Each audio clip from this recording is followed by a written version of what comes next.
Hello everyone. Welcome to earn money Telugu. ఈరోజు Dev accelerator IPO open అయింది. ఈ ఐపీఓ సెప్టెంబర్ 10th నుంచి 12th వరకు అప్లై చేసుకోవచ్చు. వీళ్ళు ఐపీఓ ద్వారా 143 crore ఆఫ్ ద అమౌంట్ ని రేజ్ చేయాలనుకుంటున్నారు. వీళ్ళు ఒక షేర్ కి ఫిక్స్ చేసిన ప్రైస్ 61 రూపీస్ గా ఫిక్స్ చేశారు. ఒక లాట్ లో 235 షేర్స్ ఉంటాయి. వీళ్ళ మెయిన్ బిజినెస్ చూసుకుంటే కోవర్కింగ్ స్పేస్ అంటే ఆఫీస్ స్పేస్ ని లీజ్ కి ఇవ్వడం కానీ, లేకపోతే బిజినెస్ రిక్వైర్మెంట్ కి తగ్గట్టుగా కస్టమైజ్ చేయడం కానీ, స్టార్టప్ కంపెనీస్ కి వీళ్ళు సర్వీస్ కూడా ప్రొవైడ్ చేస్తారు లీజ్ ద్వారా. వీళ్ళు ఐపీఓకి రాకముందే యాంకర్ బుక్ ద్వారా 11 ఇన్స్టిట్యూషనల్ ఇన్వెస్టర్స్ ద్వారా 63.15 crore ఆఫ్ ద అమౌంట్ అయితే రేజ్ చేశారు. ఆనంద్ రాతి వాళ్ళు చెప్తున్నది ఏంటంటే లాంగ్ టర్మ్ కింద ఈ ఐపీఓని అయితే అప్లై చేయొచ్చు అని చెప్తున్నారు. ఈ రోజు మార్కెట్ క్యాప్ ఈ company total market cap 550 crore of the amount గా ఉంది. వీళ్ళు ఆఫీస్ కోవర్కింగ్ స్పేస్ ద్వారా 25 సిటీస్ లో వీళ్ళ బిజినెస్ అయితే ఆపరేట్ చేస్తున్నారు. టైర్ 1 అండ్ టైర్ 2 సిటీస్ లో వీళ్ళ బిజినెస్ అయితే ఆపరేట్ చేస్తున్నారు. 250 క్లయింట్స్ కి వీళ్ళు సపోర్ట్ చేస్తున్నారు.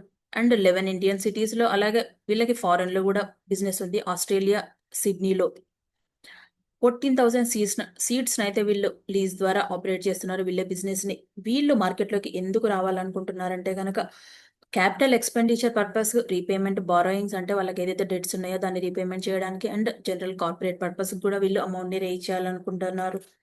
ఈ కంపెనీ అయితే మార్కెట్ లో స్ట్రాంగ్ గ్రోత్ ఉంది. అండ్ కస్టమర్ బిజినెస్ మోడల్ అయితే స్ట్రాంగ్ గా గ్రోత్ ఉందని చెప్తున్నారు వీళ్ళు. కస్టమర్ బేస్డ్ రిలేషన్ అయితే స్ట్రాంగ్ గా గ్రోత్ ఉంది. ఎక్స్పీరియన్స్ ప్రమోటర్స్ ఉన్నారు కంపెనీలో, అండ్ ఎక్స్పర్ట్స్ టీమ్ ఉంది ఈ బిజినెస్ ని హ్యాండిల్ చేసేవాళ్ళు. ఫైనాన్షియల్ గా కూడా ఈ కంపెనీ స్ట్రాంగ్ గా గ్రోత్ ఉంది అని చెప్తున్నారు. ఈ కంపెనీ వీళ్ళు వేరే బిజినెస్ లో ఎక్స్పాండ్ కూడా చేస్తున్నారు. సాస్ జాయ్ అనే ప్లాట్ఫామ్ ద్వారా HR, IT and software service ను కూడా వీళ్ళు ప్రొవైడ్ చేస్తున్నారు. వాళ్ళకి ఎవరైతే కస్టమర్స్ ఉంటారో వాళ్ళకి సర్వీస్ ప్రొవైడ్ చేయడం ద్వారా కస్టమర్ రిలేషన్ అనేది స్ట్రాంగ్ గా డెవలప్ అవుతుంది ఈ కంపెనీలో. అండ్ దానికి సాస్ జాయ్ కి అసోసియేటెడ్ కంపెనీ అయినటువంటి స్కేలెక్స్ అడ్వైజరీ ద్వారా కూడా వీళ్ళు టాలెంట్ సోర్సింగ్ అంటే అవుట్ సోర్సింగ్ చేయడం ఎంప్లాయీస్ ని, అండ్ పేరోల్ మేనేజ్మెంట్ లాంటి సర్వీసెస్ కూడా ఇండియాలో ప్రొవైడ్ చేస్తున్నారు. గ్లోబల్ కార్పొరేట్ కంపెనీస్ కి ఈ కంపెనీస్ కూడా వీళ్ళు సర్వీస్ ప్రొవైడ్ చేస్తున్నారు. ఈ కంపెనీ అయితే కొన్ని నెగిటివ్స్ అయితే ఫేస్ చేస్తుంది. ఓనర్షిప్ ఏదైతే ఉందో, కొత్త ప్లేసెస్ లో ఓనర్షిప్ ని సరిగ్గా మేనేజ్ చేయలేకపోవడం వల్ల ఆ రీలొకేషన్ కాస్ట్ అనేది కూడా బాగా పెరిగిపోతుందని చెప్తున్నారు. త- సార్ ఆఫీస్ ని మేనేజ్ చేసేది కూడా థర్డ్ పార్టీ వాళ్ళు మేనేజ్ చేయడం వల్ల, లైక్ హౌస్ కీపింగ్ కానీ, సెక్యూరిటీ కానీ మేనేజ్ చేసే వాళ్ళు థర్డ్ పార్టీ ద్వారా ఉండడం వల్ల వాళ్ళ రెవెన్యూ అనేది కూడా కొంచెం ఎఫెక్ట్ అవుతుందని చెప్తున్నారు వీళ్ళు. కొంచెం రిస్క్ అయితే ఫేస్ చేస్తున్నారు కొత్త ఆఫీస్ ను డెవలప్ చేసే విషయంలో, కన్స్ట్రక్షన్ కానీ, మెయింటెనెన్స్ కానీ. ఈ కంపెనీ రిజల్ట్స్ ఎలా ఉన్నాయో చూద్దాం ఈరోజు. రెవెన్యూ 47% ఆఫ్ ద గ్రోత్ అయింది ఇయర్ అండ్ ఇయర్ కంపారిజన్ లో. అంటే ఈ కంపెనీ వాళ్ళు వీళ్ళకి కస్టమర్స్ ఎవరైతే ఉంటారో వాళ్ళైతే స్ట్రాంగ్ గా గ్రోత్ ఉంది.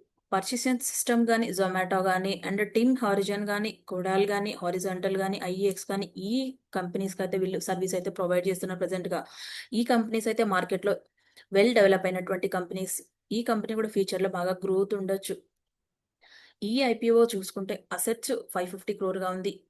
ఈ కంపెనీ టోటల్ అసెట్స్ అనేటివి కూడా, ఇన్కమ్ కూడా ఇయర్ ఆన్ ఇయర్ కంపారిజన్ లో గ్రోత్ ఉంది. 2023లో ఈ కంపెనీ బాగా లాసెస్ లో ఉంది. 2020 to 2023లో కంటిన్యూస్ గా 23 నుంచి కూడా గ్రోత్ అనేది, ఇంప్రూవ్మెంట్ అనేది కూడా కనిపిస్తుంది ఈ కంపెనీలో. ఇన్కమ్ కానీ, ప్రాఫిట్ ఆఫ్టర్ ట్యాక్స్ కానీ ఇయర్ ఆన్ ఇయర్ కంపారిజన్ లో కూడా గ్రోత్ ఉంది.